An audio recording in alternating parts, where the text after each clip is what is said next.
step to honor Prabhakar Rao Garu with the Lifetime Achievement Award, ABSA 2023. Let's go through his journey, how it started, what his efforts are, and where not just Nuziveedu, but the entire seed industry is with us. So I request the console to please play the biopic on Shri Prabhakar Rao Garu.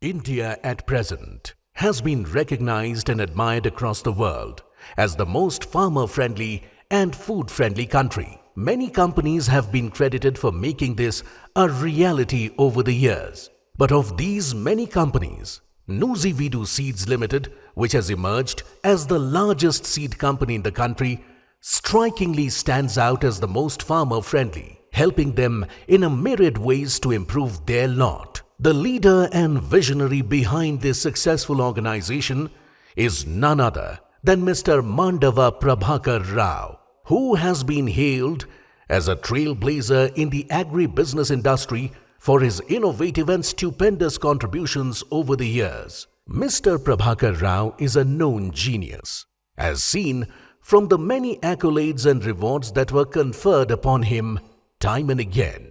He is an alumnus of the prestigious Banaras Hindu University, from where he had scintillating academic accomplishments. He not only ranked second in the university in BSc Agriculture, but also the university topper in MSc Agriculture. He was also the recipient of the gold medal during his PG studies. Though he had a flair to join civil services thereafter, his better counsel coaxed him to go back to his roots and take over the baton from his illustrious father, who already established a seed company way back in 1973 in Tukkuluru village near Nuziveedu in Andhra Pradesh, though in a small way. From the time he took over the reins of the company in the year 1983, there has been no looking back till it was made to emerge as the numero uno seed company in the country through his sheer grit and determination, aided by his vision, passion, and innovative ideas. By 2010, Nuziveedu Seeds Limited became the largest hybrid seed company in India and the first domestic company to achieve a revenue of 1,000 crore rupees. The company is a pioneer in development of cotton, rice, corn, wheat, mustard, chili varieties, which help farmers earn higher income due to their yields, superior quality, and pest or disease tolerances. Not limiting his appetite to this first love, that is seeds, he has also forayed into other domains like sugar, textiles, cotton, renewable energy, and also IT infrastructure in a big way, and is striving and aiming to achieve respectable status in these varied fields as well. What is particularly noteworthy is his unique experiment to develop and implement the concept of an integrated cotton value chain based seed-to-fabric model through his textile and cotton verticals. Today, thanks to all that he personifies and stands for, NSL Group has evolved into a 5,000 crore group in the agri and allied products domain. Mr. Rao has been instrumental in leading industry-wide advocacy initiatives for the benefit of small and medium seed producers and farmers of the country, leading to reforms by government in seed regulation and process improvements in the seed industry.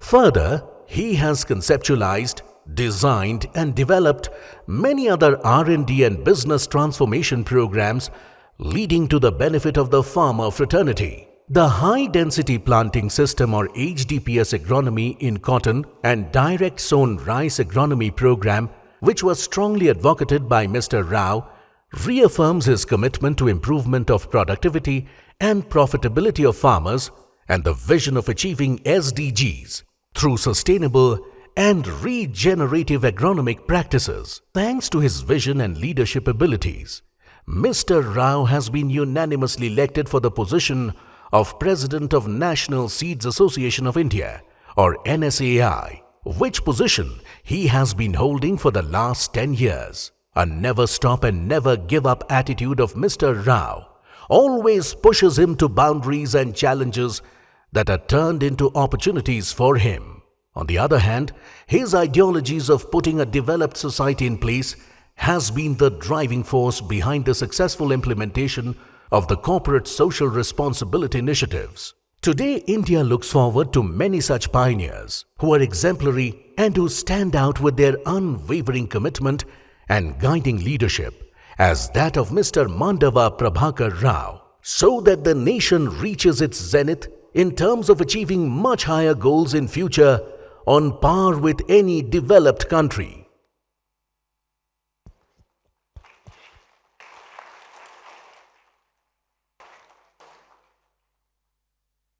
What a journey, what a journey. In few minutes, we can see how he has achieved the pinnacles in this industry and beyond. So with that, we have the honor of bestowing the Lifetime Achievement Award on Shri Prabhakar Rao Garu. So sir, please join. I am so delighted to celebrate this evening Mr. Prabhakar Rao's wife, his parents, and two cute granddaughters are here to celebrate this evening. So let's start the honors, please. Ladies and gentlemen, let's give the gentleman a big round of applause. Shri M. Prabhakar Rao Garu, Chairman NSL Group, and I just would love to say at this point in time that achievement is largely the product of steadily raising one's level of aspiration as well as expectation, and we did see that has been the emerging, those have been the factors that have literally driven him all his life. Thank you very much, Shri Prabhakar Rao Garu, for the kind of service that you have been providing.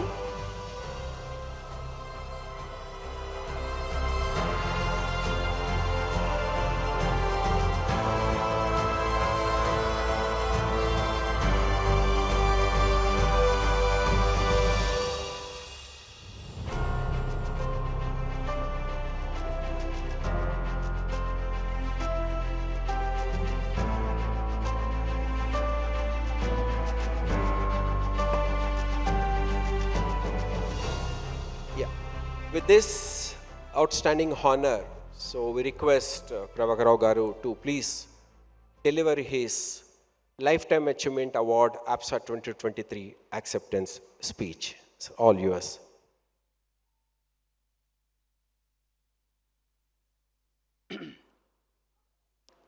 Respected and Honorable Agriculture Minister of the State Telangana, Sri Singireddy Niranjan Reddy Garu, very distinguished agro-industry stalwarts and leaders,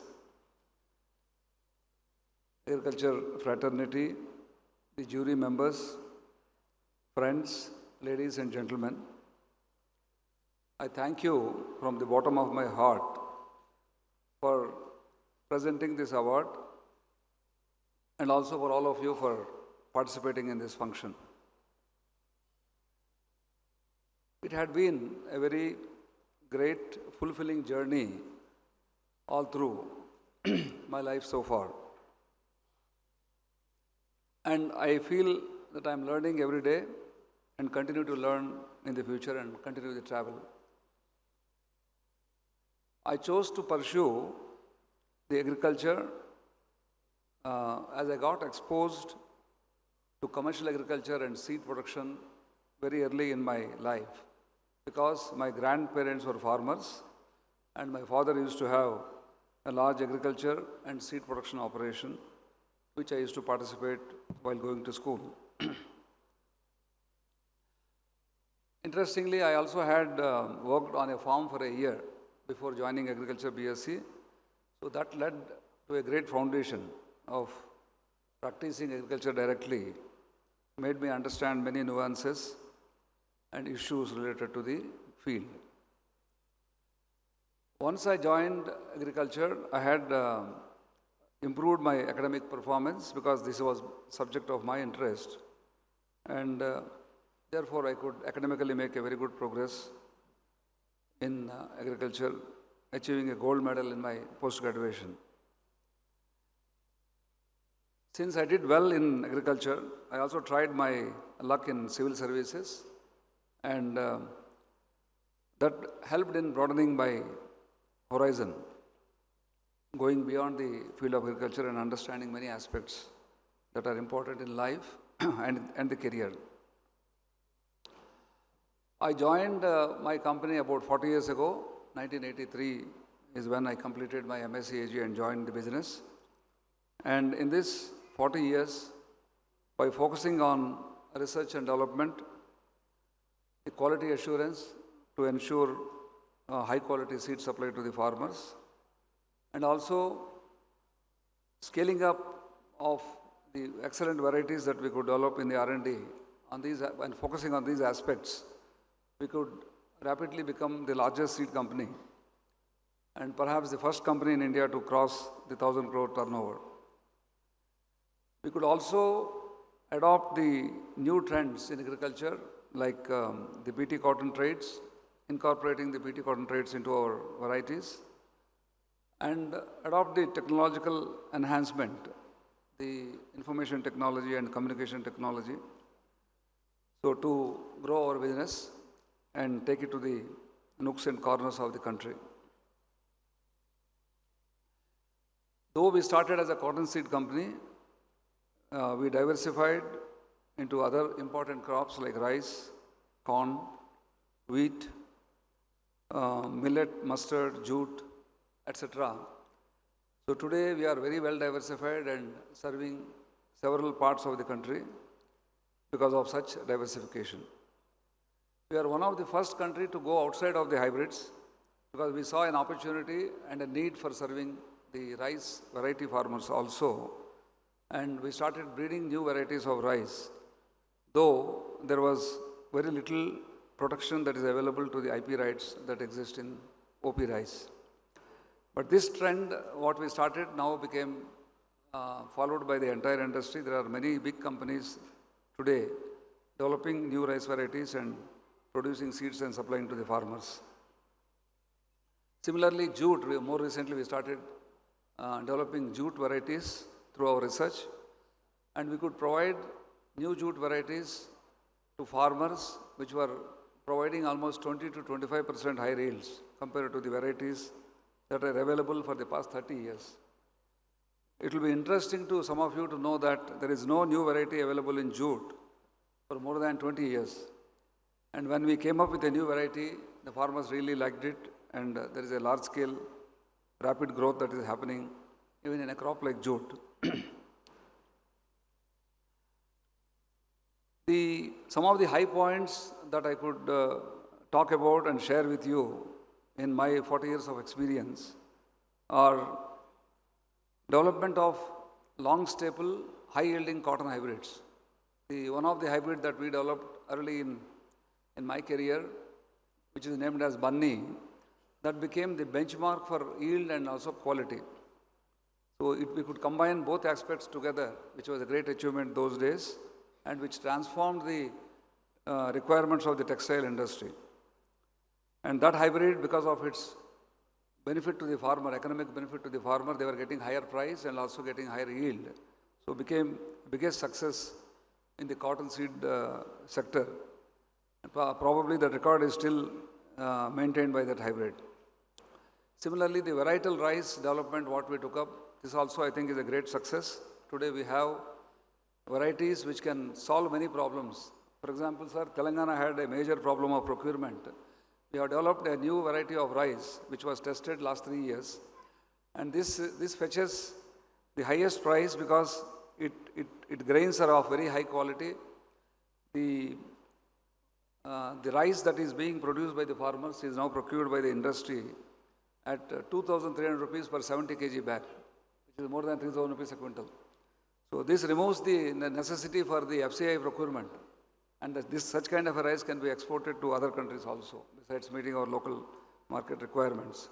So that kind of achievements we could do in our breeding program. We also developed a basmati hybrid in our company, which is really giving more than 20% yield advantage compared to the varieties which are grown by the farmers. We came up with development of seed treatment machines for the first time in our country, which transformed the entire seed treatment processes now. Almost the industry standard has now been reached because of our development. We developed Rabi corn hybrids, which are yielding more than 50 quintals per acre, which is 45 quintals used to be the benchmark, but last 2 years we have been supplying a hybrid, which is giving more than 50 quintals yield per acre. We propagated the concept of direct sown rice in Guntur district of Andhra Pradesh, which I feel will be great potential across the country and across even Telangana. I'm happy to see the spread of DSR now in Nalgonda district, part of Nalgonda district, which I'm sure will also go to other districts very soon. Similarly, we are promoting HDP cotton, high density planting of cotton. The country needs more cotton compared to what we are growing now. And we are running short of cotton in the past 5-6 years because of rapid growth of textile industry and stagnation of the cotton yields. So we came up with this concept and we are breeding new hybrids which can fit into high density planting. And if these systems are adopted by the farmers, for which now government also is supporting, I'm sure that cotton production can double and also cotton can contribute towards oil seed, edible oil improvement, because 2/3 of cotton that is produced contributes to edible oil seed production. Similarly, the jute variety about which I told, this is another contribution that we have made. With all these improvements in the crop improvement and in the economic improvements which the company is doing, I'm sure our company will not only become an important part of company for meeting the seed requirements of India, but also we are likely to become grow beyond our country boundaries also. I see a great future for Indian agriculture, though we have to focus more on sustainability and work towards climate smart varieties and agronomies to help the farmers. We have to move towards regenerative agriculture, and all these things, though they sound difficult, today it is very much possible for us to think and achieve them because of the technological advancements that the country has made in information technology as well as communication technology. The remote sensing and the use of biologicals, so to replace chemicals, and the propagation of millets. So all these aspects I see, they give a great hope for the country and great future for the country. There is another concept, another problem that most of us discuss in many of the seminars like this, the participation of youth in agriculture. Some of us are worried about youth not coming into agriculture and taking part in agriculture. But the spread of technology, these technologies like drones, mechanization to suit the Indian kind of a land holdings. So, and the connection of the consumer to the farmer. Today, the farm produce that is produced by the farmer fetches very low price to the farmer, whereas the consumer pays very high price for the same produce. With the use of information technology, I am sure that in future, a lot of avenues will get opened for the youth to come into agriculture in taking the farm produce to the consumer, and in the process benefiting the farmer as well as the consumer also. So similarly, the knowledge that is coming into agriculture in future to reduce the chemicals about which we discussed. Some of the panelists also were talking about reducing the fertilizer by 50% and improving the productivity by about 70 to 80%. All these things require more knowledge flow into agriculture. This also opens up a lot of avenues for the youth. And by propagating these avenues, you can bring more youth to come and participate in agriculture and create a very good vocation for themselves and also benefit in the process the farmers and consumers. And on the personal front, as I mentioned in the very beginning of my Thanksgiving speech, that I am very grateful to the sector, agriculture sector, to all the stakeholders who work in the sector for giving me this great opportunity of creating a career and creating a company out of this business. And having crossed 62 now, I have plans to stabilize, after stabilizing the operations of the company, trying to give back what best I can do for the sector. And I also have been regularly contributing to the industry affairs by, during my tenure as the president of the National Seed Association, and even before that when I was the president of the State Seedmen Association. So constantly I have been trying to do my best. The industry has got a great future. There are strong companies that have developed in our industry. As you all know, the seed industry is one industry where there is a global competition much before India opened up in terms of economic reforms. So in spite of such competition from all the global companies, our industry is able to grow and sustain because of very smart minds which are working in this industry and because of very good policy reforms that have been coming from the government to support the industry. And Telangana state, for that matter, is one of the best states which created a very conducive environment for the growth of the seed industry in this state, and also from this state the industry is able to serve the whole country. And I'm sure going forward in the future, industry will also spread outside of the country and cater to the needs of the farmers across the globe. I thank once again Mr. Raj Agarwal for choosing me to confer this award, and I wish him all good luck in his endeavors. Thank you very much, and namaskar to all of you. Thank you so very much.